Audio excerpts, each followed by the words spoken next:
Hey guys, welcome back to Mybartender. Today we'll be showing you how to make one of our original recipes, the Pink Lemonade Margarita. First, fill your cocktail shaker with ice. Next, add 2 ounces of your favorite tequila.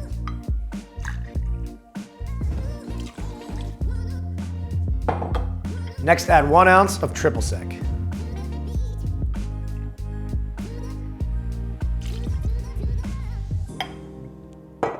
Next, add 1 ounce of fresh squeezed lime juice.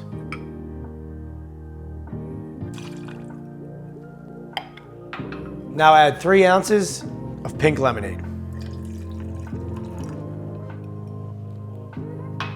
Now shake until well chilled.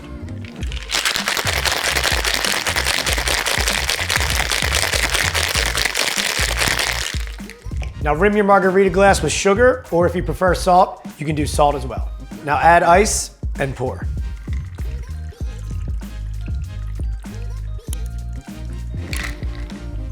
And finally, garnish with a lemon wheel.